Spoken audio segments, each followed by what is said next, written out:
Grabar, sí.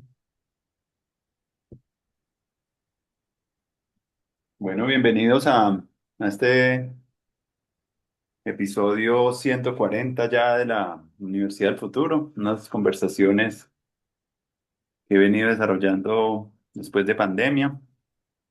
Y bueno, acá tenemos un invitado muy especial, a Juan Sebastián Acosta, que nos conocimos ahorita en un encuentro que realizamos hace poco en la Casa de la Paz. Y bueno, y vi muy interesante poder conversar con Juan Sebastián sobre ciertas coincidencias y temas y cosas que le ocupan también a él en su práctica y en sus proyectos que me parecen interesantes de poder conversar aquí en la Universidad del Futuro. Así que Juan Sebastián, Juan, bienvenido hermano a que conversemos un rato y bueno, me parecería muy chévere contigo poder desplegar un abanico muy chévere entre eso del diseño regenerativo y los derechos de la naturaleza. Me parece que es un foco que nos puede pues a llevar como por un sendero interesante y poderoso. Así que bueno, chévere que estés aquí. Gracias Andrés por invitarnos, muy chévere también la conversa que tuvimos en la Casa de la Paz. Gracias a la Casa de la Paz que también hemos tenido allí el encuentro del Círculo de Palabra de Derechos de la Naturaleza y que bueno, nos hemos conectado con este espacio tan lindo. Y pues muy chévere también nos pareció pues sí la coincidencia con la Universidad del Futuro que tenemos y con la visión de nuevos programas educativos y nuevas maneras de mantener el presente activo. Gracias por la Sí, invitación. sí, así ha sido. Yo lo que estaba haciendo es como en estas conversaciones, es como conversar con personas y con experiencias de personas en América Latina que tienen como visiones de futuro y de presente poderosas y que siento que creando como esos diálogos y empezando a crear como una gran red de redes, pues se pueden empezar a ir materializando pues otro tipo de educación, que es la que también estamos queriendo todos como que pase y que creo que en manos de los ciudadanos y de las personas pues puede haber mucho. Pero también en este caso contigo me gustaría, antes de que entráramos a los temas, que sería muy chévere hablar contigo, me gustaría un poco que si tuvieras que señalar de pronto un aprendizaje que viene de alguna experiencia pasada o incluso de tu infancia y que guía tu trabajo actual, ¿cuál sería? ¿Cómo sería como esos aprendizajes que te han llevado a meterte en esos temas de los que vamos a hablar hoy? Wow, qué pregunta. Pues a mí a los derechos de la naturaleza me trajeron los tambores y las profecías indígenas. Entonces tal vez hay dos hitos que marcaron mi aprendizaje, mi camino de aprendizaje. Uno es que ingresé a estudiar ingeniería industrial en la Nacional, en la Universidad Nacional de Colombia. Recién me gradué del colegio y, y en el colegio ya había pasado por un proceso de escolarización, de solo ir al colegio a presentar las previas. Y como que me desvinculé un poco del contexto escolar por cuestiones, bueno, laborales y económicas. Y cuando entré a la Universidad Nacional de Ingeniería sentí que era un mundo así súper cuadriculado, súper racionalista, productivista. Y realmente al tercer semestre ya no, aunque me iba muy bien, sentí que ya no tenía ningún sentido y me cambié a artes plásticas. Entonces fue un cambio así bastante drástico, un poco un cambio de mundo, de todo. Y me gradué de artes plásticas de la Nacho. Pero haber pasado por ingeniería y haber tenido ese, como esos dos mundos me dio pues una visión diferente tanto de las artes como de la industria. Y siempre he estado ahí como en el medio entre la ciencia y el arte, ¿no? Como que hago arquitectura y, y como artista me dediqué más a la gestión. Entonces empecé a hacer festivales y el Festival 8000 Tambores por los Derechos de la Naturaleza, que fue basado en una profecía, pues terminó involucrándome con el movimiento de derechos de la naturaleza. Y el otro hito importante, con certeza, es la Laguna Mamá Dominga de la Universidad Nacional de Colombia. Allí, un año antes de graduarme y varios años después de haber tenido el título, estuvimos construyendo una escuela comunitaria de sabiduría ancestral, de agroecología, de arte. Segua Cultural tuvo como 4 o 5 años de proceso allá en la Nacho, en el que no tuvimos que ir a conocer a las comunidades indígenas, sino que los saberes indígenas fueron allá a la Laguna de la Nacho. Entonces, nosotros sin tener que salir del campus recibimos formación muisca, murui, kogi, arhuaca, nasa, misak, uwa. bueno, hasta gente de México y de otros países vinieron, la abuela Margarita y bueno, como que para mí fue como completar mi formación profesional con la formación identitaria del territorio. Allá recibí pues la tradición muisca, la matriz de pensamiento ancestral, los cantos, las danzas, los rituales y pues sobre todo el pensamiento a través del círculo de palabra tradicional.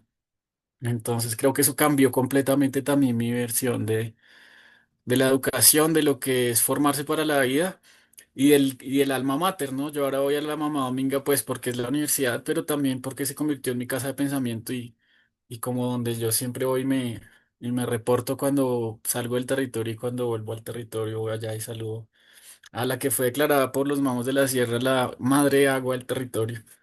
Entonces allá pues entendimos que lo que se ve a simple vista, así desde la visión occidental, es bastante escaso y que hay un montón de capas de significado desde otras visiones culturales. Entonces yo creo que hacerlo al interior de la universidad más importante de Colombia, pues, al interior de la Universidad Nacional, era también un ejercicio de interculturalidad que en esos años la universidad ni se topaba, ni se daba cuenta, ni daba valor. Después de todos esos años de resistencia, un poco ya el programa fue adaptado por la universidad, gracias a una funcionaria muy pila, y ahora es el aula intercultural de la Nacho, del cual la institución saca pecho y ya lo apoya. Digamos que ahora ya no tiene que hacer resistencia, sino que ya la universidad tiene un espacio de interculturalidad, como varias otras universidades en el país que recientemente, o sea, hasta hace 5 o 10 años, se le ocurrió a la Universidad Nacional y a otras pues que siendo un país con tantas culturas debía tener un espacio para que no se aprenda solo desde Occidente, sino pues desde las ciento y pico culturas indígenas que acá en Colombia, más los afros, más los gitanos, más los campesinos. Entonces realmente la universidad no nos enseñó interculturalidad ni en artes ni en ninguna otra carrera. Creo que tal vez en antropología, pero como dicen, una cosa es el indio. Entonces poder tener ahí a los sabedores indígenas llegando a la universidad a enseñarnos fue un privilegio y hemos intentado hacer esto en otras universidades. Entonces yo creo que la Universidad de la Mamá Dominga o la escuela esta intercultural, cultural del acuerdo intercultural, pues cambió mi vida y me permitió a mí seguir trabajando con otras comunidades y metiéndole a los derechos de la naturaleza, no solo como desde la idea del derecho y la legalidad, sino como desde el cambio de identidad, de reconocernos como hijos del territorio y bueno, y un sendero bien profundo de vida que implicó pues haber estado ahí y recibir esas enseñanzas. Esas dos cosas ambas en la universidad, pero por fuera de la universidad también, como que hay un híbrido entre estar dentro y estar fuera de la institución. Me llama mucho la atención eso de esos espacios en los territorios como si fueran aulas también, como el aula, como una laguna que se convierte en un espacio de encuentro intercultural. Las comunidades ancestrales también, el territorio también es un aula, ¿cierto? Y hay como un diálogo mucho más amplio que el diálogo que a veces se da en la academia, como en un edificio, como que la conexión con los cerros o con las lagunas, los páramos, se vuelven como espacios y escenarios de prácticas. Y eso me llama mucho la atención. Me gustaría seguir hablando un poco por ahí, por ese tipo de cosas, porque en la Universidad del Futuro también nos pensamos cómo serían esas aulas del futuro, cuáles serían esos espacios que le van a permitir a las personas aprender y cómo va a ser esa relación con el adentro, pero también con el afuera y que estén en un diálogo permanente. Tú como en esa experiencia, pues allá en la laguna y en otros territorios, si pudieras de pronto hablarnos de algunas prácticas o algunas enseñanzas que ¿cómo le podríamos decir? Como agentes no humanos, como que también se vuelven como maestros, como que enseñan, en el diálogo también con uno, no solo ellos ahí solos, sino que hay como una resonancia entre uno ahí y eso me llama mucho la atención, como los pagamentos y ese tipo de prácticas que bien llevadas pueden aumentar también una conciencia de reciprocidad de la gente con el entorno. Claro, pues justamente en esa época, como en el 2014, 2015, estaba en Colombia tomando fuerza la red de cultura viva comunitaria que nació en Brasil y que, bueno, llegó a toda Latinoamérica. Y en esa época, en paz descanse, estaba la sabedora urbana colibrí Nina Kuro, Adriana Quinoa Nativa. Ella era como nuestra abuela urbana, nuestra abuela de tabaco de cemento, decíamos, porque no era como tal de una comunidad indígena, pero había caminado toda la vida el fogón de las abuelas y las medicinas y bueno, como que era nuestra abuela tradicional que creció en la ciudad. Entonces, también los abuelos Murú y la gente del Amazonas que fue desplazada y que tiene su barrio acá en Bogotá. Eres el Cabildo Móvil de Bogotá y, bueno, abuelos que ya también trascendieron. Y también, por supuesto, el proceso Muisca, que pues es gente que nació aquí en el territorio y que es de Tabaco de Cemento, decimos también que somos muiscas de ciudad. Entonces, hay ahí como una mezcla de territorios y nosotros le llamamos aula viva en ese momento porque también nos pensábamos esto de la escuela sin paredes, hacíamos parte de la red de investigación de educación sin escuela de la Nacional, y había como todo un debate y una pregunta sobre cómo trascender esto de la jaula o del aula de las cuatro paredes y el tablero. Y nosotros nos sentábamos en círculo en la laguna, y los alumnos decían que sentarse en círculo era la manera tradicional, pero nosotros allá no teníamos dónde resguardarnos de la lluvia, entonces pues duramos haciendo experimentos como de cambuches y cosas, pero al final siempre nos levantaban, entonces finalmente era como el espacio ahí al aire libre y de paredes invisibles, que a punta de cada proyecto y proyecto cada semestre y luego con Cultura Viva y luego con Canto al Agua y con muchas otras redes terminamos creando pues el aula viva comunitaria, que es una metodología basada en sabiduría ancestral para el empoderamiento comunitario y el cuidado de la naturaleza. Entonces, por allá en 2016, eh, entre Canto al Agua y Cultura Viva Comunitaria, Organización Trébol y muchos otros amigos, pues se hizo más proyectos más grandes hasta que esta metodología, digamos, cogió mucha fuerza, fue reconocida por la Fuga y por la Secretaría de Educación, y bueno, como que ahora yo escucho en muchas partes del país, incluso fuera, que pues la idea del aula viva. Y aunque decimos aula, eh, pues le decimos sobre todo viva porque es en la naturaleza, en el territorio. Digamos que lo que más nos enseñó era el rol de la laguna como madre del agua, el rol de la planicie inundable de Boacatá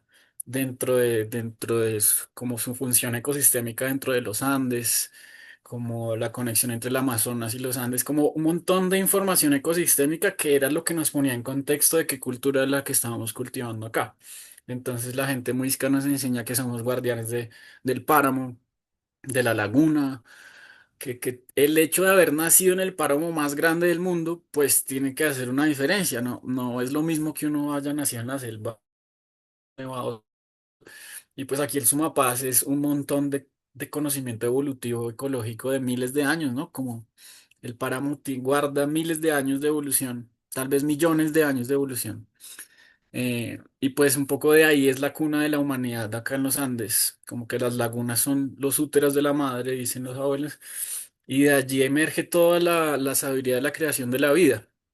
A mí lo que más me sorprendió cuando me enseñaron que el sol enamora a la madre tierra, dice el abuelo Culchavita, y a través de sus rayos en la laguna le entrega toda la información que la laguna expande alrededor en el canto. La laguna canta con sus ondas y en ese canto todas las especies reciben pues una información del Padre Sol, como de este amor entre el sol y la tierra, que sucede especialmente en el páramo.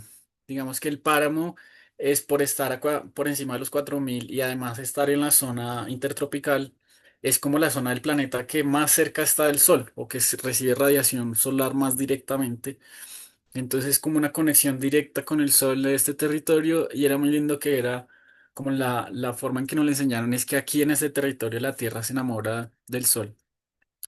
Entonces esta manera de aprender del cuerpo territorio, de que la madre tiene órganos y tiene cabeza y tiene corazón, estómago, útero y que nosotros también, digamos, nuestro cuerpo corresponde al territorio, pues es algo que no, que por allá tal vez en algunas carreras lo han nombrado, pero que en ningún otro lugar lo habríamos, como que lo habríamos entendido. Y entonces en este caso el aula está viva, el aula es el que nos enseña también, no es un profesor, no es el maloquero, no es el facilitador, no es el tallerista, sino que la laguna nos está hablando constantemente y el cerro nos está hablando y la quebrada y el bosque y la huerta. Entonces como si pudimos em, hacer parte de la creación del aula viva, entendiendo que todos los otros seres de vida, no solo los humanos, pues son agentes activos en el proceso de aprendizaje y que son maestros, que la naturaleza es maestra. Pues bueno, todo esto es una metodología honda y profunda con muchos detalles que no alcanzamos a resumir, pero tiene cuatro pilares, uno asociado a cada elemento, el fuego, el aire, la tierra y el agua, cada uno con un saber y unas prácticas, tanto para el individuo como para la comunidad. Digamos que esta matriz de pensamiento fue enriquecida por las experiencias de activismo de otras culturas, de otras alternativas educativas. Entonces, después de varios años, como que mezclamos todas estas metodologías del aula viva y ahora se ha vuelto más como un tanque de pensamiento o como una caja de herramientas que mezcla el activismo y la sabiduría ancestral y la defensa de los derechos de la naturaleza. Entonces, el aula viva se ha vuelto como un espacio, un contenedor de apuestas de educación para la vida, para la identidad con la tierra y con la naturaleza. Y bueno, eso después me llevó a hacer la maestría en Derechos de Naturaleza con la que propuse el campus vivo, que es como una extensión del aula viva, en el que también nos imaginábamos como una universidad para la vida, una universidad de los derechos de la naturaleza, que todavía está cocinándose. Y es que esta universidad pues no puede estar solo en los salones de clase, o no puede estar en un salón de clase, necesita estar en la naturaleza, necesita estar en el territorio, porque para aprender pues de las leyes originales, de las leyes de la naturaleza, pues necesitamos estar ahí en el territorio escuchando el bosque, la laguna, el páramo. Entonces eso yo creo que es algo que muy poco todavía está incipiente, todavía es como que se ha vuelto muy famoso el cuerpo territorio en la investigación, acción participativa, pero todavía como que el asunto de que la naturaleza sea maestra o de que el cerro sea el que nos enseñe y el bosque sea el que nos enseñe es algo que todavía no está muy instalado en las pedagogías ambientales y en las pedagogías de las ciencias naturales y digamos nuestra causa es seguir incluyendo a los entes de la naturaleza dentro de la comunidad de vida, dentro de la toma de decisiones de la sociedad y por supuesto dentro de la educación. Entonces, al principio tratamos de llevar a los sabedores indígenas a las universidades y también llevar a los estudiantes de la universidad a las comunidades. Y ahora hemos tenido más experiencias de llevar a los estudiantes a la naturaleza, al bosque, a la quebrada, a la laguna y empezar a desarrollar metodologías que llamamos ecocéntricas. Es decir, que no sean tan antropocéntricas, que no estén centradas en cómo entiende el humano. Además, un humano occidental, blanco, patriarcal, capitalista, sino pues una humanidad que entiende que es interdependiente con las demás especies. Entonces lo que nos enseña la tingua, el humedal pues el venado blanco, el páramo y lo que nos enseñan las demás especies de cómo cuidar la naturaleza, pues son nuestros maestros, son nuestros hermanos mayores. Nosotros, digamos, somos muy osados y muy ególatras como sociedad al creer que nosotros podemos ordenar el territorio y decirle al jaguar y a los de anteojos por dónde puede pasar y por dónde no, porque esto es propiedad de alguien. Entonces, pues son muchos cuestionamientos culturales a nuestra cosmovisión occidental. Yo creo que tuvimos que pasar por un montón de desaprendizaje y de construcción y en eso coincidimos con ecoversidades y es que pues es más harto lo que hay que desaprender, que nos metieron en la idea que la naturaleza era una cosa mercantilizable y que se le podía poner un precio y que los demás especies no, pues no son inteligentes o no son civilizadas o no tienen mucho que enseñarnos. Y más bien es como esta ceguera y esta sordera de Occidente la que nos hizo recordar las comunidades indígenas de que ellos han escuchado al pájaro desde siempre y han escuchado como estos lenguajes de la naturaleza. Entonces en el aula viva, en el campus vivo, en la educación viva o en esta educación ecocéntrica, resaltamos que los lenguajes de la naturaleza son traducibles, son interpretables y pues los podemos escuchar. Digamos, las comunidades ancestrales los han escuchado desde hace miles o millones de años y nosotros nos hemos quedado un poco sordos y ciegos. Entonces es cuestión de recordar, recuperar, restablecer la identidad con la naturaleza y hacer una traducción de estos seres, de estas voces, de estos lenguajes que tradicionalmente ya hay estos traductores, los sabedores tradicionales saben traducir estos mensajes de la naturaleza. Y acá pues estamos tratando de introducir de nuevo en la academia, en las escuelas, en la pedagogía, que estos mensajes están ahí, que la tierra está hablándonos constantemente. Entonces el aula viva y la educación viva necesitan incluir esta traducción de la naturaleza, necesitan formar traductores de la naturaleza y nosotros como estudiantes de este campus vivo, esta aula viva, esta educación viva, estamos pues aprendiendo como a desaprender las ideas que nos metieron para poder escuchar esas a las que se nos ha olvidado, cómo habla el páramo, cómo canta la laguna, y entender que no son metáforas. Al principio era como muy linda la poesía de los indígenas y que la madre tierra, pero mucha gente todavía lo toma como si fuera una caricatura o como si fuera folclore o como si fuera como una metáfora. Y en realidad hemos entendido que es literal, o sea, el planeta está vivo, es inteligente, el sistema, el ciclo del agua es súper inteligente, la selva amazónica es un organismo inteligente, mucho más inteligente que todos nosotros juntos. Entonces, es un acto de humildad y de aprendizaje sincero, quitarnos esta importancia de que nosotros ya sabemos cómo ordenar el mundo y empezar a entender que hay un orden que nos precede y que hay una inteligencia superior de la naturaleza de la cual debemos aprender. Entonces esa es ha sido un poco el espíritu, ¿no? Del aula viva y de apostarle a otras formas de educación que no sean tan cuadriculadas y tan centradas en los intereses o sea, de los humanos y de la propiedad privada.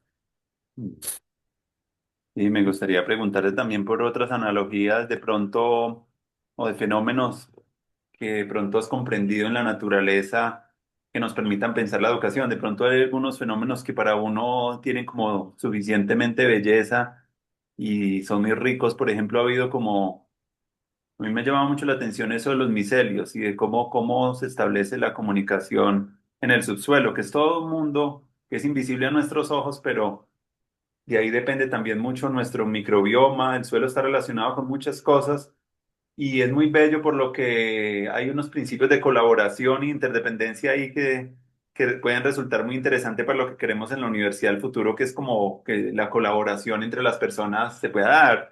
No sé para ti de pronto qué fenómeno o qué así biológico pueda ser suficientemente como estimulante para pensar esto de la educación del futuro. Por irnos Uy, por allá. pues muchos. Mm. Nosotros desde Alianza de Derechos de la Naturaleza en Colombia hemos aprendido cómo estos, digamos, lo que le llaman servicios ecosistémicos, que es una manera horrible de ponerle precio a la inteligencia de la naturaleza.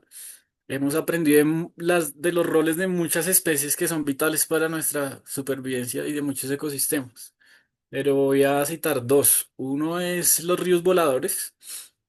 Digamos, esto es porque a veces la inteligencia en la naturaleza es invisible a los ojos del desarrollo o a ciertos ojos humanos, como que así como el micelio que está por debajo de la Tierra y recién ahora la ciencia está asumiendo la magnitud.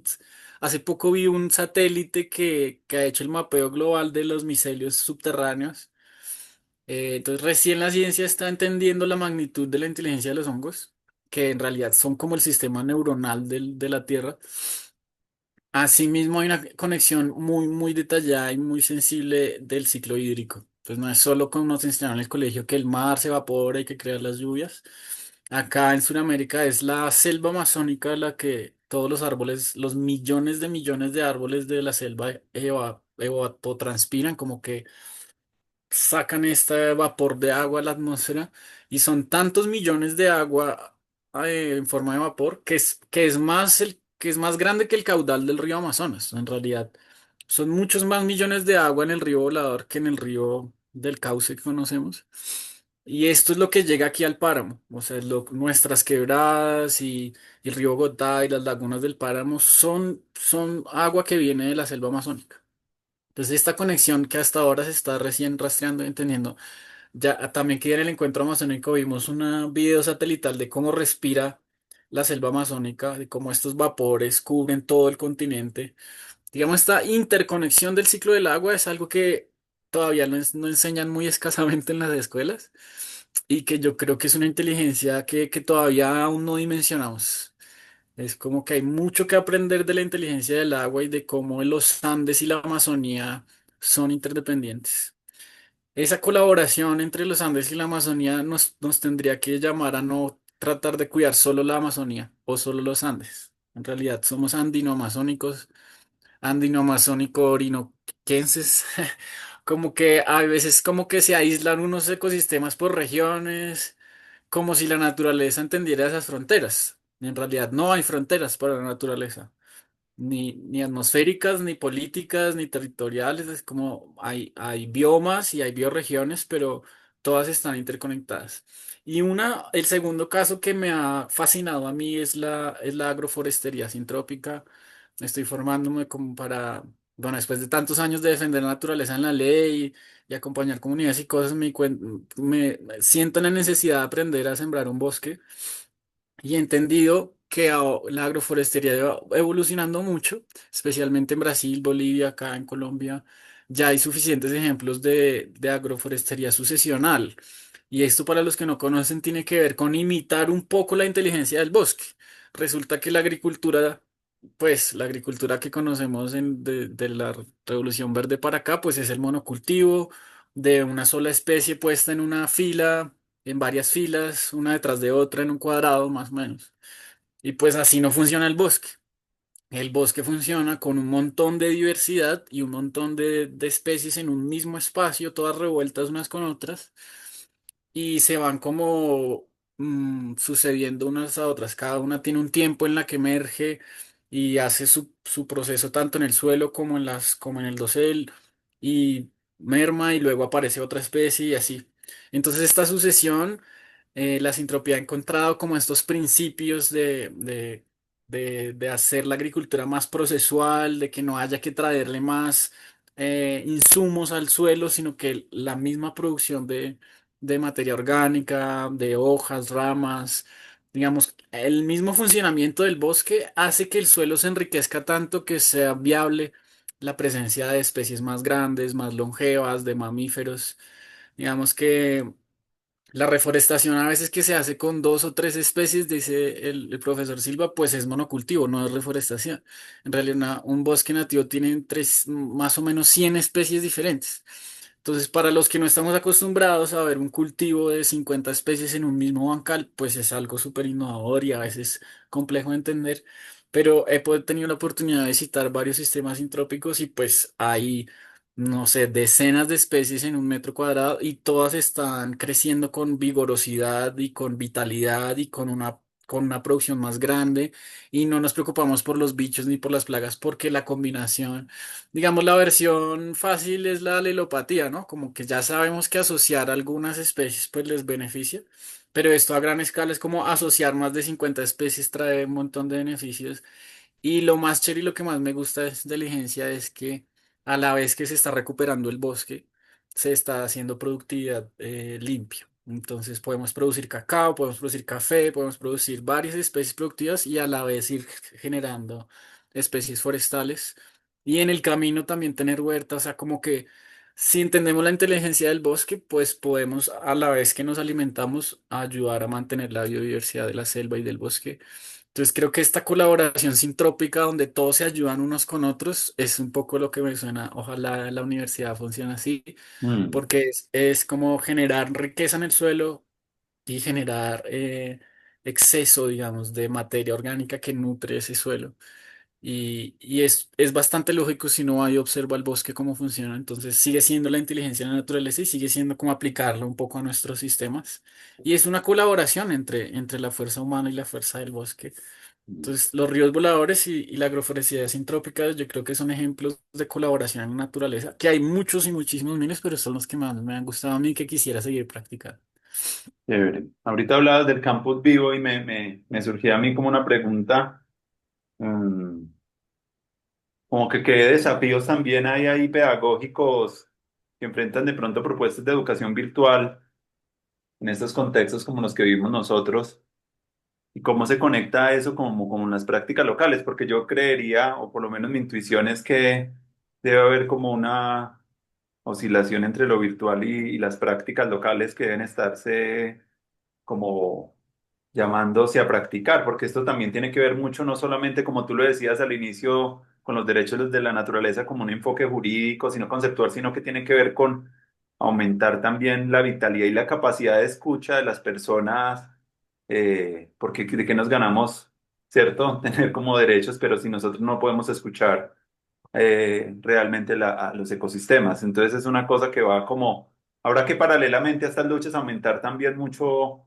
pues las prácticas y las cosas locales para que no se quede solamente como en una cuestión, como un entramado legal, que es como a veces todas las leyes se van como constituyendo, sino ver la ley también como una manifestación de unas prácticas, ¿cierto? Como que tiene que ir envuelta. Entonces me preguntaba un poco cómo en ese campus vivo se trabajaba para que no se perdiera un poco esas prácticas.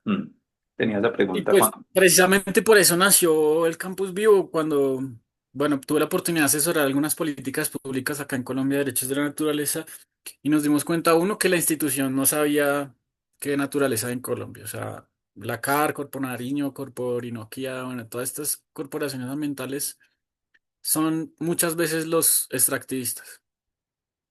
Entonces no solo no conocen el inventario ecológico, sino que lo están acabando.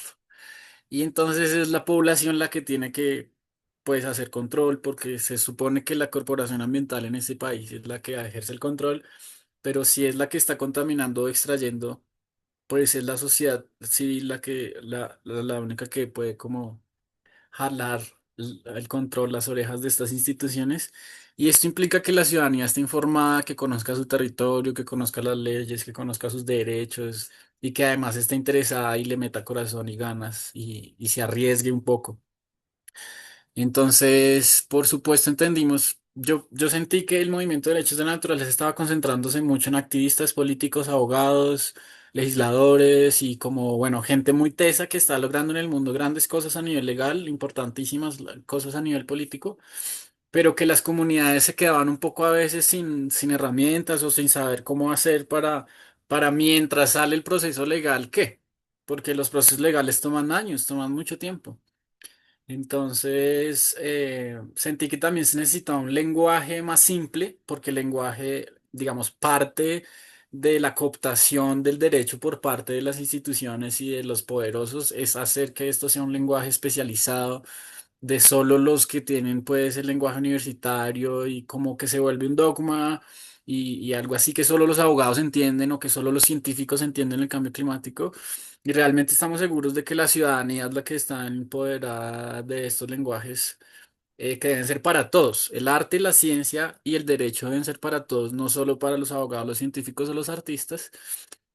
Entonces creamos este campus pensando en enseñar a las comunidades sobre cómo defender su territorio como sujeto de derechos desde un lenguaje sencillo, simple, fácil de entender, obviamente invitando a los expertos y a los especialistas de cada área, pero manteniendo unas pautas de interculturalidad y de transdisciplinariedad. Entonces, intercultural porque para las comunidades no occidentales, digamos, para las comunidades tradicionales ancestrales, pues los derechos de la naturaleza son una obviedad. La ley de origen, todos los pueblos indígenas reconocen a la madre tierra como un ser vivo.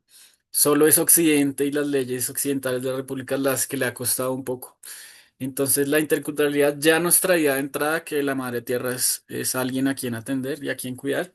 Y entonces, ¿cómo lo hacemos? Lo ponemos en la práctica. También las comunidades indígenas están en crisis, tienen corrupción, tienen violencia, tienen un montón de vacíos organizativos. Entonces, no podíamos pretender hablar de derechos de naturaleza de manera virtual solamente y solamente hablar del proceso de defensa jurídica. Entonces, el Campus Bio nos exigió crear unos módulos tanto en identidad, filosofía, ética, como en economía, ecología, permacultura, diseño ecológico, como para poder pasar a la práctica con las comunidades. Entonces, el campus también, digamos que entendimos que una cosa de la virtualidad en esta sociedad en la que vivimos en este siglo es que nos permite conectarnos a largas distancias, digamos, entre territorios. Entonces, el campus bio es latinoamericano y ha tenido la participación de más de 30 comunidades en 7 países aquí en Latinoamérica. Entonces yo creo que esa es la fortaleza de lo virtual, de que nos permite extender un poco nuestra presencia a otros lugares, dialogar con otras experiencias. Entonces lo chévere de la virtualidad era ver a 7 comunidades de diferentes países contando sobre su territorio y sobre su aprendizaje.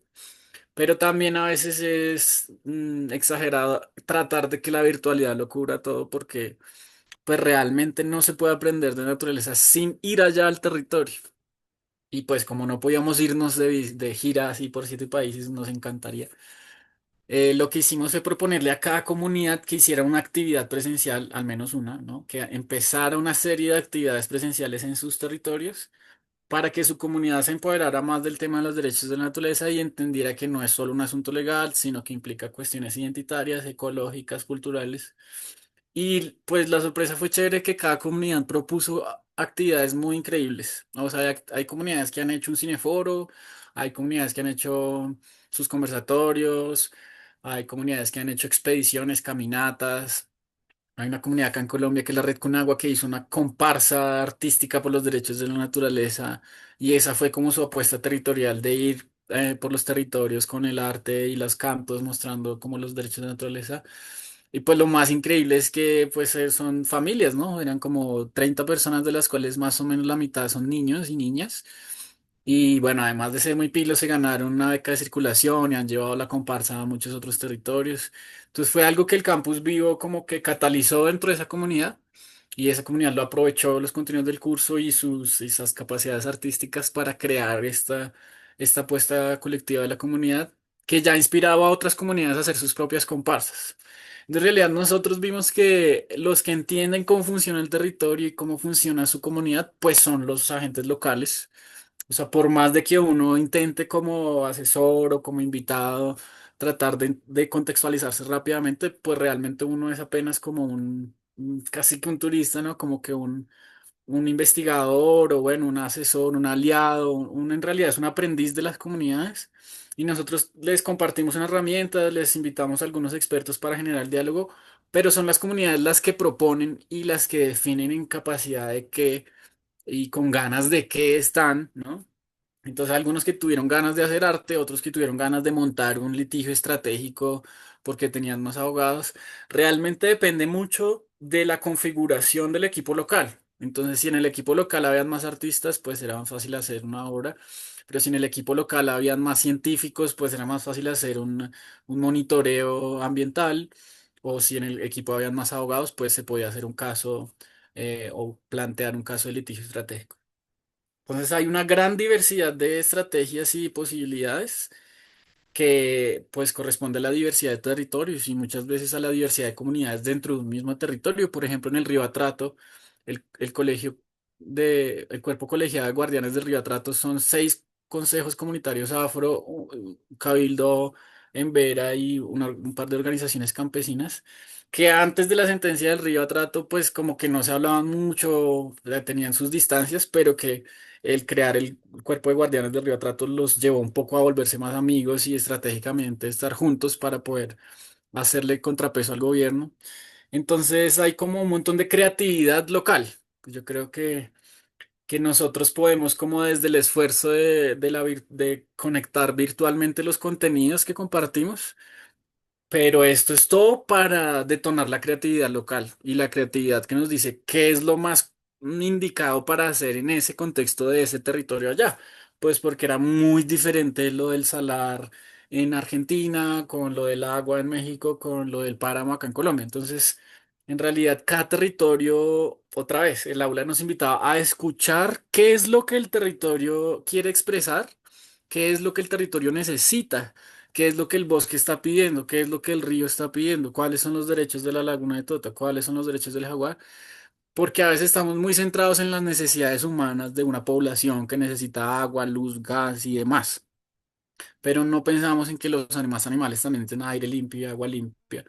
Entonces la invitación siempre era, bueno, a recorrer el territorio, a conocer el territorio, porque no amamos lo que no conocemos y a conocerlo con una idea de traducir sus propias necesidades y sus propias expresiones y ahí crear como una colaboración entre la creatividad humana y la creatividad del territorio para generar acciones. Entonces este campus, pues más que una red virtual del curso virtual, se convirtió como en una red de comunidades activas que están montando sus propias ideas. Y pues nosotros como, pues no es que seamos una organización muy grande y no tenemos tantos recursos y tratamos de asesorar todas las ideas que las comunidades se les ocurren.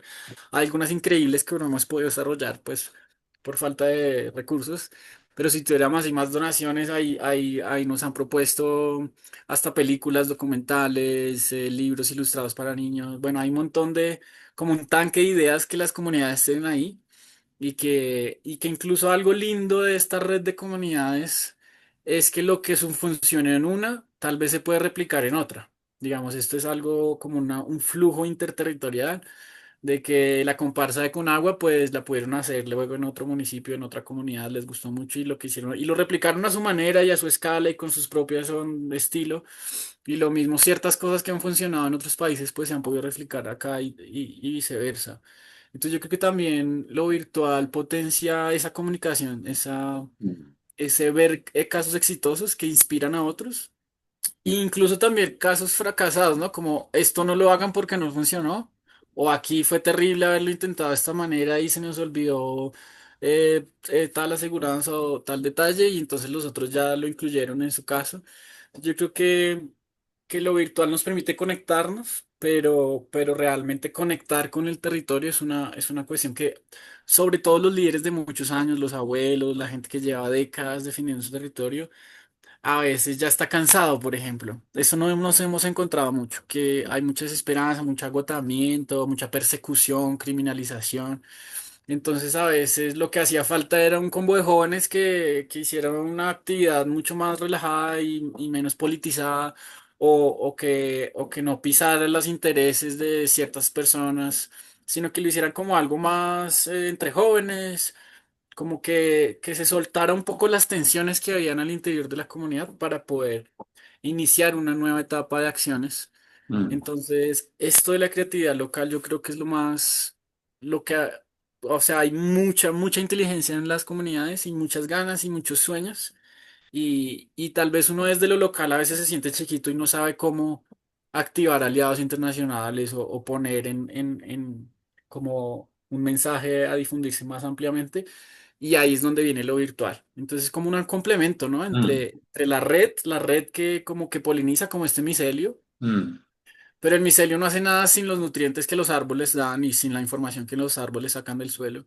Entonces se necesitan las comunidades locales bien mm, creativas, inspiradas, mm. sanas, como en buena convivencia, conectadas y estos enlaces con aliados internacionales, con aliados nacionales, con experiencias de otros territorios para polinizar precisamente estas experiencias locales.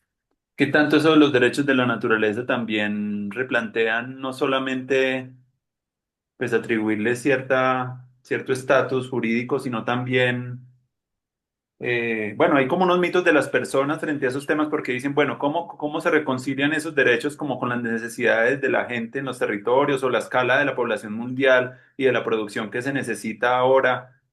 Si esa es una fuerza complementaria cierto, como hay unas preguntas que se hacen ahí alrededor de la escala, que estamos en una escala de más de 7.500 millones de personas. Sin embargo, pues mucha gente en los territorios también vive de esos procesos de extractivismo, ¿cierto? Y como que resuelve mucho la economía, la minería. Bueno, esa es una pregunta que yo me hacía, cómo se reconcilian esos dos mundos y cómo se hacen para que no se sientan como si fueran, sí, que no fueran complementarios, sino como separados, no sé, me hacía yo esa pregunta porque cuando la gente habla de esto, piensa un poco en eso, en como en la necesidad de las necesidades insatisfechas de una población que todavía no ha llegado ni siquiera a la industrialización en muchas cosas, no ha llegado todavía el agua a muchas regiones, como que hay un proceso todavía de crecimiento de los países, sobre todo latinoamericanos y el sur global, que requieren todavía como una fuerza ahí grande de desarrollo con la protección también de eso, cómo se conviven de pronto esas dos necesidades que están ahí. Me preguntaba yo sobre eso. Ya esta es la pregunta de todo el extractivismo y de toda la lucha ambiental de tiempos recientes, y es que es como la mentira del desarrollo. Mm, Aquí hablamos de alternativas al desarrollo porque el desarrollismo es la mentira mejor vendida de la institucionalidad internacional de las últimas décadas. O sea, el desarrollo sostenible fue algo que se inventaron en la conferencia de Río en 2012, reforzando algo que venía de Río en el 70 y es que es la idea de sostenibilidad y sustentabilidad y todos sus matices de hacer sostenible el crecimiento económico. Entonces ya esa frase la hemos estudiado, hay suficiente literatura académica al respecto de que no es posible vivir en una sociedad de crecimiento económico ilimitado con un planeta de recursos finitos. Es decir, solo tenemos un planeta, el planeta más lindo de toda la galaxia, pero no hay otro. O sea, no es que exista infinitamente el agua, ni infinitamente el carbón, ni infinitamente el gas, ni el petróleo. Entonces, el desarrollo sostenible significa sostener esa dinámica de crecimiento económico. Entonces, esa idea es una ideología extractivista, mercantilicista, antropocéntrica, porque solo está pensando en el crecimiento económico para el beneficio de, además de ciertos sectores de la población humana, no de todas. Entonces, no, yo no conozco, lo hemos buscado, no conozco un proyecto de desarrollo que beneficie a la comunidad local. Ni una hidroeléctrica, ni una mina, ni una extracción de petróleo. Ninguno de los proyectos de desarrollo ha traído beneficio real a la población local. Es decir, trae dividendos para los dueños, para a veces para el país o la región, pero la comunidad local termina empobrecida, bueno, pérdida de cultura, etcétera. O sea, además se daña el ecosistema. Digamos, las futuras generaciones son las más damnificadas, porque puede que la generación actual lo soporte o incluso lo resista, pero los hijos y los nietos no van a tener bosque ni van a tener agua después de esos proyectos de desarrollo. Entonces, desarrollo ha sido como tal una mentira, como la cosa, la economía verde. Es decir, desarrollo para quién, y a cuál costo, ¿no? Porque, bueno, vamos a tener, digamos, tenemos carbón para exportar del Cerrejón, pero a costa de que se está muriendo de hambre los guayú. Y aunque lo nieguen, ¿no? Aunque lo niegue todavía institucionalmente, la mayoría de estos procesos incluso han tenido la violencia de por medio, ¿no? El Hidroituango y todos estos desplazamientos forzados paramilitares para sembrar un negocio hidroeléctrico. Digamos, está claro que hay un amangualamiento entre el extractivismo y las fuerzas corrupción de poder, políticas y económicas. Entonces es como muy ingenuo creer que el discurso de los que tienen el poder, el discurso dice que nos quieren beneficiar a todos. Entonces es muy como, sí, muy ingenuo creer que es en serio que los que tienen el poder nos quieren ser tan generosos que quieren que todos disfrutemos de la riqueza que ellos tienen. Entonces en realidad el discurso está muy bien montado, los ODS son el paradigma mundial, internacional, de que hay que son como metas, a esto le llaman como un baño ahí de ilusión, no sé, como que esta mentira institucionalizada es lo primero que hay que desaprender. Es lo primero que hay que sacarnos de la cabeza de que esta economía puede ser sostenible o de que este sistema financiero es sostenible. Principalmente no es sostenible porque está acabando con el planeta. Entonces, no es sostenible si no está permitiendo que las bases de la vida prosperen. No es sostenible si acaba con el río, si contamina el río, si acaba con la montaña, si acaba con el bosque, si no le da por dónde caminar al jaguar y a las demás especies. O sea, entendamos que si en algún modo afecta el ciclo de la vida, pues no es sostenible, porque dentro de unos años y dentro de unas generaciones va a generar destrucción. Lo que estamos hablando es de la visión regenerativa. Regenerar es una responsabilidad de una sociedad que tiene que asumir los daños, de que ya han sido suficientes décadas de daño, extractivismo, contaminación. Entonces que ahora hay que no ser sostenibles, hay que regenerar el daño, hay que hacer desarrollo comunitario. Yo quitaría incluso la palabra desarrollo, no hemos encontrado otra manera, pero hablamos como de armonía con la naturaleza, renaturalización de los ecosistemas, incluso algunos hablan de rewilding como volver a lo silvestre y a lo salvaje. Tratar de retornar un poco a a lo natural de la naturaleza y a nuestra propia naturaleza, ¿no? Porque un ser como enfermo de consumismo, adicto como a la digitalidad y como desconectado de su territorio, pues no es tan natural, es más como dice, como un cyborg.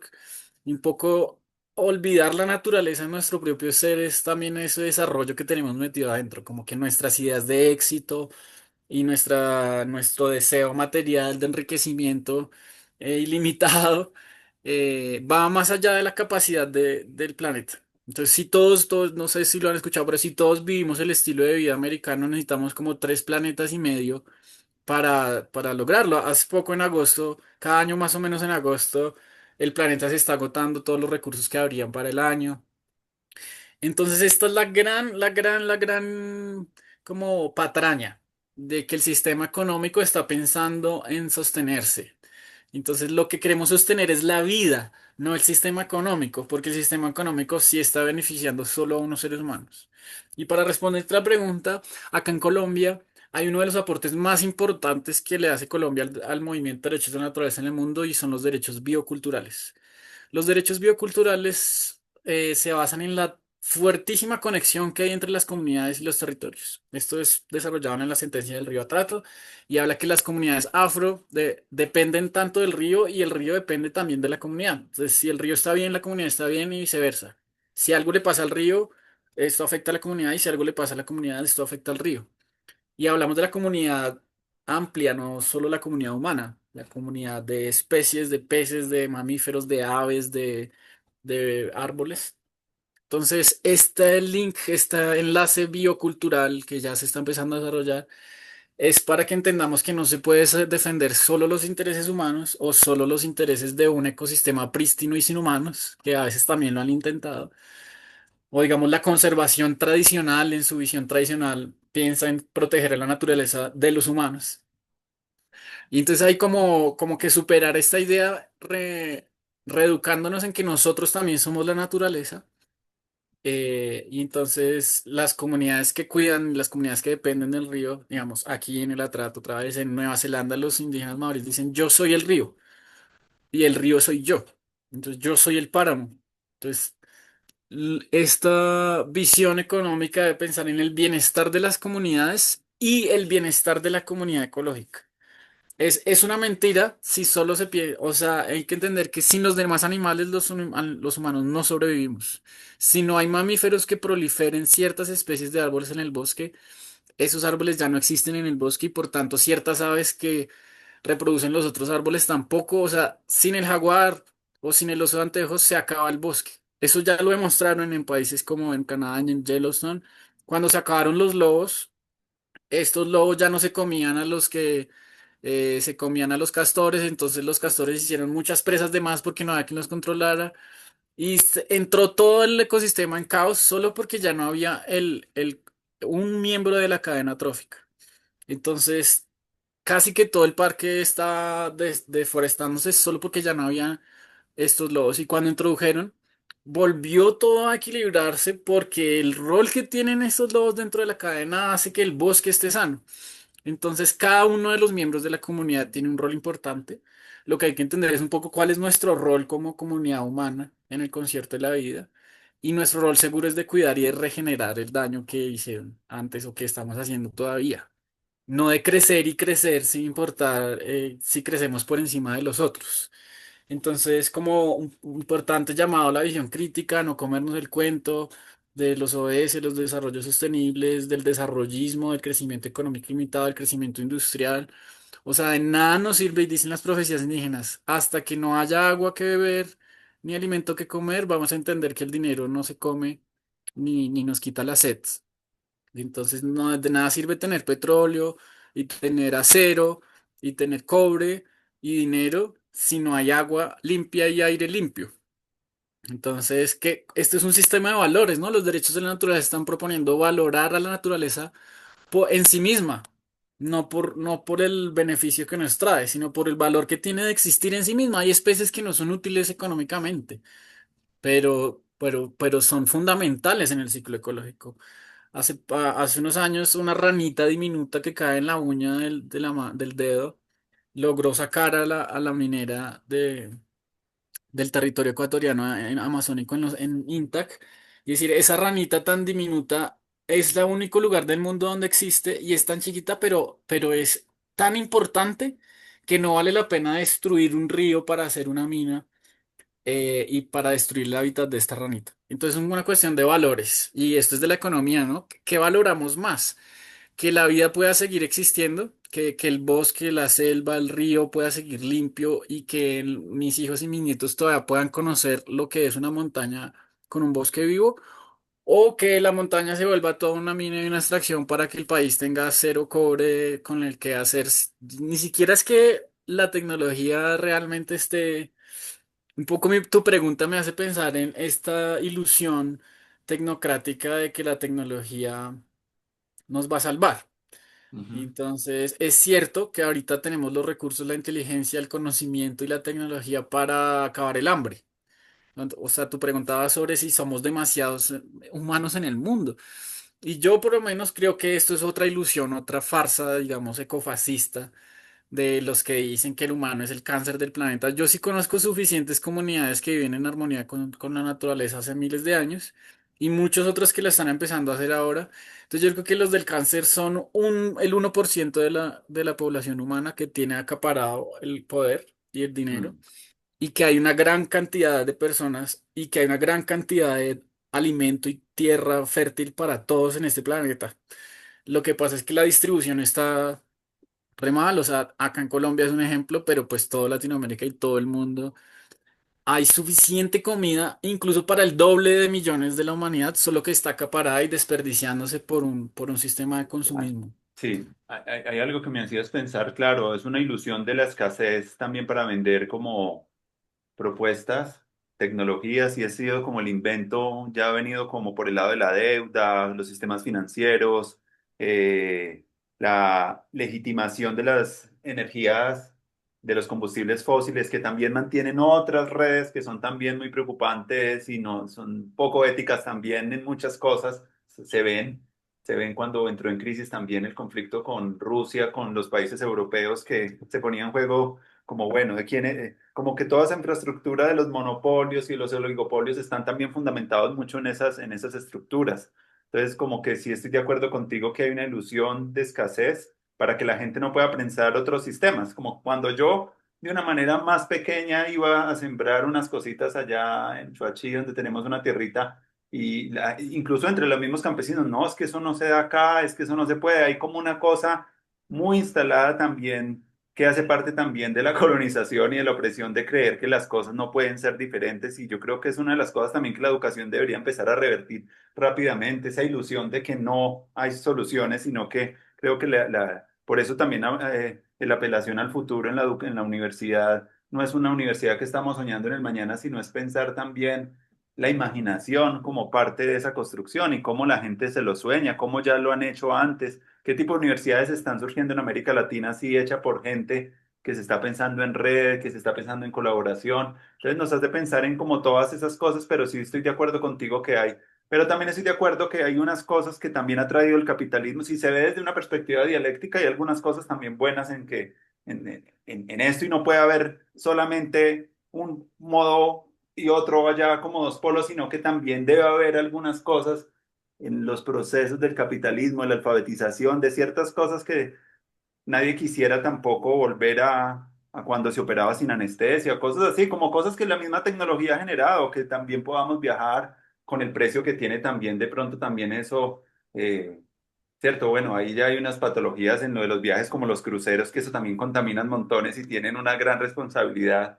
Entonces, pero sí hay ciertas cosas que deberíamos empezar a ver porque entonces los que se apropian de los emprendimientos son solo las personas, digámoslo, me parece muy importante también emprender también un camino de construcción de capital y de construcción de iniciativas en estos temas regenerativos, que vayan también posicionándose económicamente, porque yo creo que una de las cosas que la universidad debería empezar también a pensarse es su sostenibilidad, cuál va a ser el sistema que va a hacer que un entorno así pues sea posible y no pensarlo por fuera del capitalismo tampoco, sino pensarlo qué es lo que trae eso también de esas economías y cómo se pueden resignificar, porque pues se trata también de hacer empalmes entre lo que tenemos y no desechar todo lo que tenemos, sino cómo enriquecer. A eso me refiero como tener una visión como más matizada, pero estoy de acuerdo contigo con ciertas cosas que hacen cambiar el panorama y hacen meter a la gente como en una callejón sin salida. Pero sí me parece muy interesante ahorita que hablábamos también en la Casa de la Paz de Fora de Eixo y estas redes culturales, que de pronto, ¿qué otras experiencias acá en América Latina sí universitarias? Yo creo que Coversidades también está haciendo cosas interesantes para unir gentes muy diversas, pero me gustaría que en esta recta final de la conversación entráramos a hablar un poquito como de la educación y hablar especialmente de esos proyectos en red. Y si quisieras contarnos algo de lo que también nos contabas de esa red cultural en Brasil, que tú tuviste la oportunidad de conocerla, porque también hay que aprender de que hay otras culturas y en otras partes se han hecho ya iniciativas para tejer redes culturales así más amplias. ¿Te gustaría hablar un poquito como de esto? Me gustaría traer esa voz ahí de esa Sí. Vamos a llegar ahí. Quería, o sea, lo que estábamos hablando de esta transición económica es el núcleo de un montón de debates actuales. Digamos, para resumir, decimos que los derechos de la naturaleza cuestionan todas las dimensiones, una dimensión política, diplomática, internacional, de hasta dónde llega el control de la naturaleza, una dimensión, por supuesto, de poder, de poder que tenemos sobre ordenar los territorios. Por supuesto, el debate económico de cómo el capital no puede superponerse a la vida, y muchos otros desafíos éticos, filosóficos, morales, que se resumen en esta idea del buen vivir. ¿Qué es lo que deseamos nosotros como una buena vida? Entonces, insistimos en que tener casa, carro, eh, el barrio pavimentado y una oficina, no sé, como el modo el estilo de vida americano de consumo, donde no tienes nunca nada que ver con una planta de comida, sino todo está empacado en el cuando tú estás, no sabes de dónde viene el agua que llega por tu llave, ni idea de dónde vienen los alimentos que comes. Todos estos alimentos son ultraprocesados y tu consumo de información es publicitario constantemente, hiper digitalizado. O sea, el estilo contemporáneo de una persona súper urbanizada en el siglo XXI no es vital, no es saludable para nada. O sea, tenemos microplásticos, cianuro, mercurio, metales pesados. O sea, no más en la alimentación ya hay un sistema de muerte, de envenenamiento con alimentos ultraprocesados. Entonces, este no es el buen vivir, digamos. El resultado tecnológico o el avance tecnológico, por lo menos en términos de soberanía alimentaria, no tiene nada que ver con vivir mejor a como vivían mis abuelos de hace 30, 40, 50 años, que comían mejor, comían más abundantemente, más variado y más cerca de la tierra. Entonces me dicen que la tecnología me está ayudando a alimentarme mejor. No es cierto. O sea, yo ahora como mejor que pues conozco otros suplementos, que los busco por mi cuenta, que los compro a amigos que los cultivan, que el Yacón y muchas otras cosas que no están todavía en ese proceso de capitalización tan grande. Entonces, más que el capital, o sea, más que capitalizar los procesos locales, hay que entender cuál es el verdadero valor del buen vivir. Entonces, la abundancia de alimento sano y soberano, la abundancia de agua limpia, y la abundancia de aire limpio. Entonces, digamos, no más en esas tres, diría también la capacidad de gobernanza local y autonomía de autodeterminación. Eso es un poco más complejo, pero se está haciendo evidente que el poder tomar decisiones con autonomía, que en ser consultados o poder tener como no solo democracia, porque dice Tomás Berry que la democracia es la tiranía de la humanidad sobre la naturaleza. Un poco estamos invitando a que se incluya a la naturaleza en la toma de decisiones. Entonces, como una cosmogeocracia, dicen los abuelos, porque hay que escuchar al territorio para tomar las decisiones como comunidad. Esta idea de buen vivir incluye esta conexión profunda con el territorio, con el sentido de la vida, ¿no? El sentido de los jóvenes ahora es que como hacer plata y ser famoso, o ser youtuber o TikToker y estas cosas, me pregunto si realmente sí producen bienestar, si nos mejoran la vida, si nos hacen vivir más plenamente. Hay ahí como una cuestión central de todos los debates, pero sobre todo el económico, porque el económico es como administrar la casa y económico y ecológico vienen de la misma raíz y tienen que ver con lo que nosotros nos imaginamos como una buena vida, no es lo que nos está proponiendo el sistema capitalista. Es más parecido a lo que muchas comunidades aisladas viven en la selva que no necesitan el capital, que están resistiendo al capital. Ellos tienen agua limpia, aire limpio, abundancia de alimento, abundancia de relaciones tribales, cercanía, sí, como que viven una vida plena, saludable, emocional, física y espiritualmente, muy diferente a la que estamos viviendo en las ciudades. Entonces, realmente el colapso civilizatorio tiene que ver con darnos cuenta que el supuesto avance tecnológico nos está haciendo es vivir más enfermos, más estresados, más débiles, con menos capacidad creativa, más como aprisionados dentro del sistema de consumo. Entonces, esto es lo que debería el sistema educativo estar abordando. ¿Cuáles son los valores? ¿Cuáles son los principios de vida? ¿Y cuál es el éxito o la buena vida que nos imaginamos, el vivir sabroso? Entonces, pues yo sí creo que hay cada vez más apuestas y más redes, digamos, para ir cerrando. son muchas, o sea, no, son innumerables. Yo cada día conozco más, ¿no? Pero pues hay unas muy famosas, la Vía Campesina. eh, Quisiera enumerar aquí a los guardianes de la Andino-Amazonía, allá en Mocoa, a la red de coaldeas en Latinoamérica y en el mundo. Mm, y pues en educación, yo tuve la oportunidad de visitar para hacer este campus vivo varias experiencias, 17 experiencias de educación central en la Tierra. Mm, Entre esas 17 encontramos varias apuestas indígenas, varias apuestas rurales que no son indígenas, pero que son interculturales, y algunas apuestas urbanas, como urbanas agroecológicas. Entonces está la pedagogía de la madre tierra, que nació en la Universidad de Antioquia, que tiene un pregrado, pero que ya tiene también maestría y doctorado y está empezando a sembrarse en Costa Rica, en Panamá, en otros países. Y que es un programa pensado para fortalecer el liderazgo comunitario de miembros de personas indígenas, y en el cual participan indígenas de todas las regiones de este país y que ha dado como un vuelco a la idea de formación educativa profesional indígena en Colombia y en Sudamérica y en el mundo. Esto es liderado por Abadio Green, quien también ayudó a aprobar la ley de educación indígena. Yo creo que acá en Colombia, en Ecuador, en Bolivia, hay como ejemplos pioneros de educación intercultural. Que están avanzando no solo en la educación para poblaciones indígenas, sino enseñándonos a todas las otras poblaciones también lo importante. Sabes que la educación intercultural no debería ser solo para los indígenas. Todos los habitantes de este país deberíamos recibir formación intercultural porque este país es intercultural. En Ecuador, la Constitución dice que el país es plurinacional, es decir, no es solo una nación habitando un territorio, son decenas de naciones. Aquí hay nacionalidades.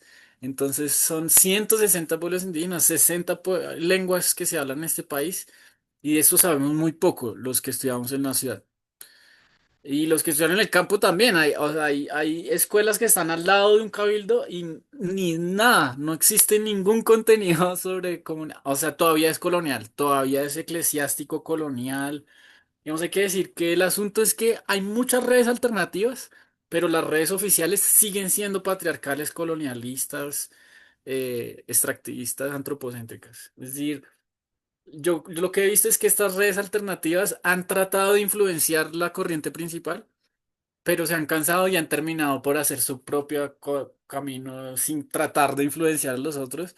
Y eso ha sido un poco el apuesto también de Pedagogía de la Madre Tierra, de la Pedagogía Colibrí, del Bosque Escuela. Hay muchas aldeas que ahora tienen sus bosques escuelas. Y esto es como una apuesta misma de la comunidad de organizarse entre los padres de familia para traer unos contenidos educativos a sus hijos en comunidad sin depender de la institución municipal o del gobierno. Porque incluso esa institución pues es obsoleta, está atrasada, no les enseña lo que necesitan aprender. Entonces, ni en colegio ni en una universidad nos enseñan ni inteligencia emocional, ni inteligencia financiera, ni los, no sé, primeros auxilios ecológicos, ni soberanía alimentaria. O sea, otra vez, lo que necesitamos para vivir, que es alimento sano, mantenernos saludables emocional y mentalmente, y poder un poco fortalecer nuestras finanzas, no aparece ni en la universidad ni en el colegio. Entonces, ¿qué les toca? Pues a las redes locales, alternativas, buscarse de estas maneras.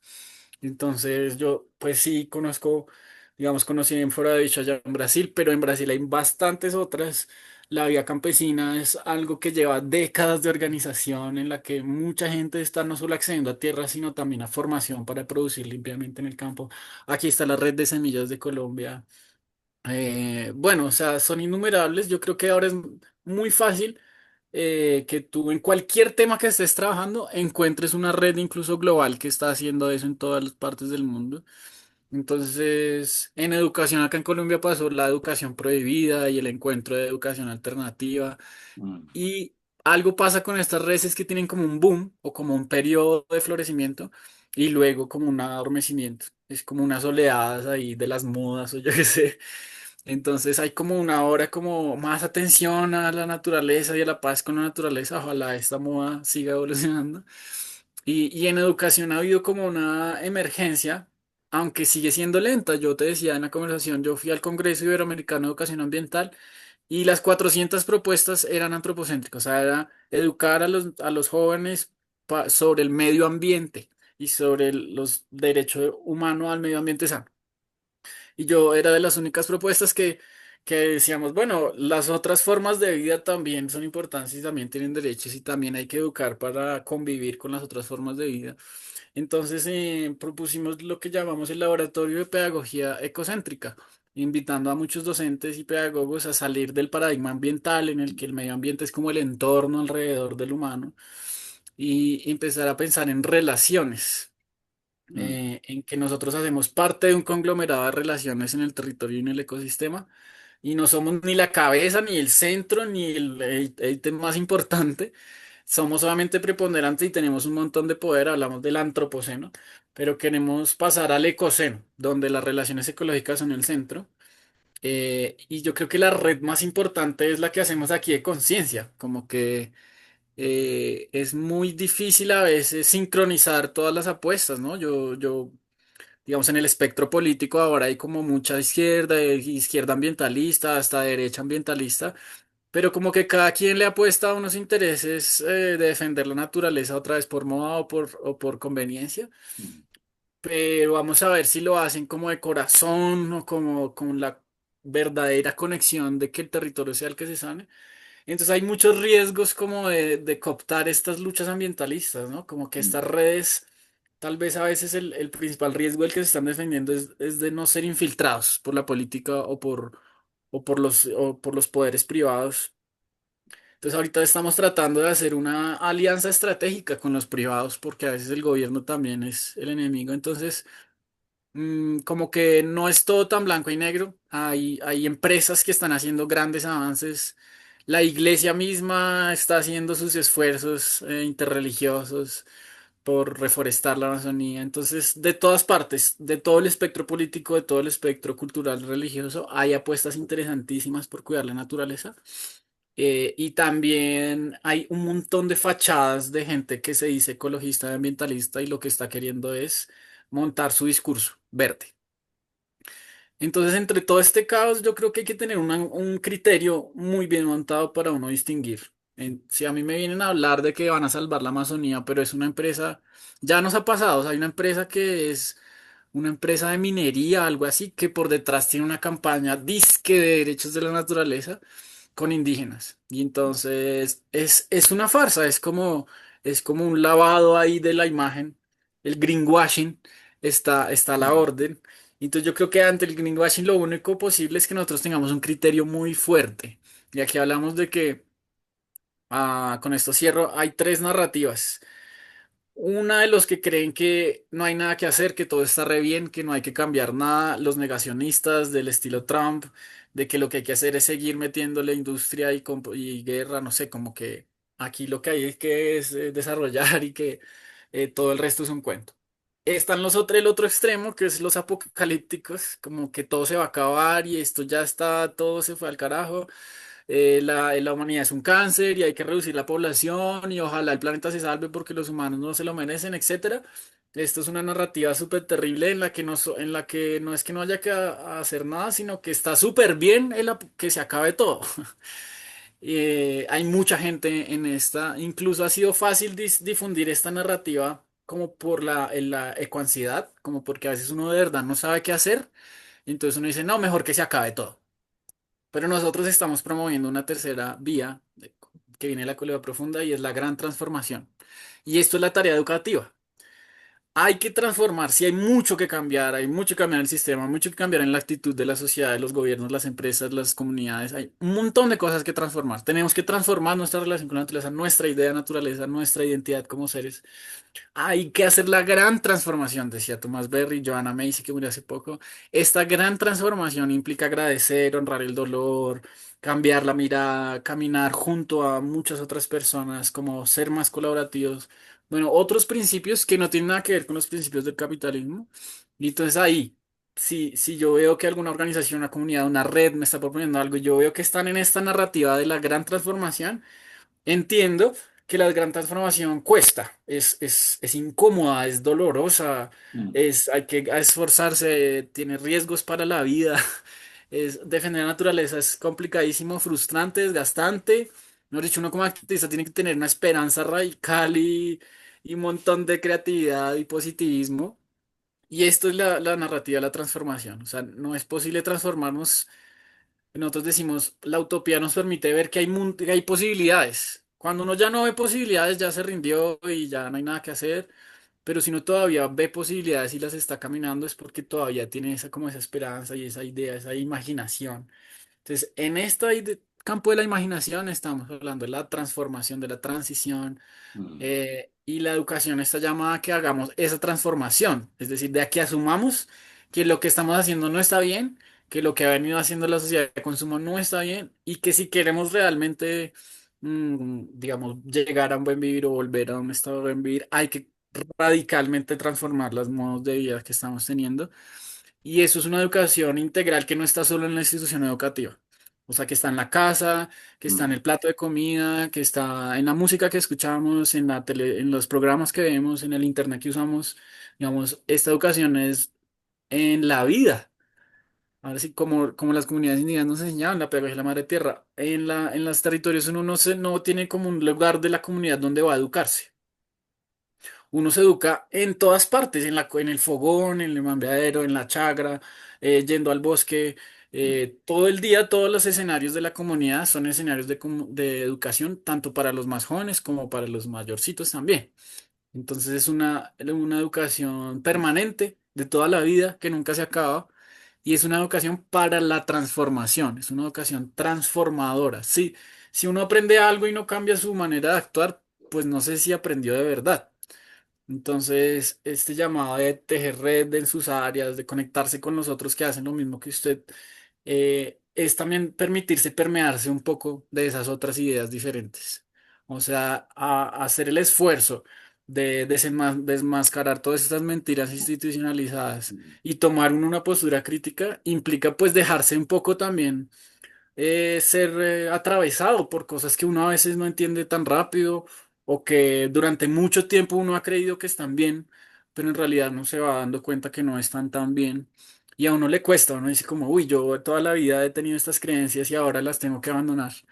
Entonces esta transformación pues es profunda mm, y a veces no necesitamos como esto, estas conversaciones, encontrar gente que también está en ese proceso de transformación para no sentirnos tan solos y para no sentir que es imposible. Al contrario, es muy viable, es mm, muy satisfactorio luego de ciertos esfuerzos, empiezas a ver como, uy, yo prefiero vivir sin toxinas en mi cuerpo que incluso ahorrándome una platica de todas esas toxinas que me estaba consumiendo, eh, que sentirme mal por no hacer parte o por no pertenecer a la población que está consumiendo eso que la propaganda me dice que consumo. Entonces, ese clic no lo hacemos solitos, lo hacemos en red, lo hacemos en comunidad, lo hacemos en hermano, en parche, como es gracias a que tengo un parche por allá en otra parte que está cuidando, que está haciendo pacas, o es gracias a que tengo un parche que me está ayudando a llegar a cierta comunidad, es gracias al tejido, el gracias al micelio, que podemos como inspirarnos y darnos cuenta que es posible y viable y acelerar esa transformación. Entonces, gracias a todas las redes de transformación, la Universidad del Futuro es una de esas cosas de transformar el futuro, porque el futuro que tenemos en estos momentos es apocalíptico, y si queremos que haya un futuro, pues tenemos que hacer esa gran transformación de cómo pensamos, cómo actuamos, cómo nos conectamos con la Tierra y con los demás. Entonces, gracias, pues gracias a Juan. todos los que están haciendo este gran esfuerzo, No, gracias a a ti los que también. son pues tejedores de esta gran red de transformación. Gracias, Juan. Me parece muy, dimos ahí como un giro muy chévere por varios temas y te agradezco como la palabra, la profundidad del mensaje.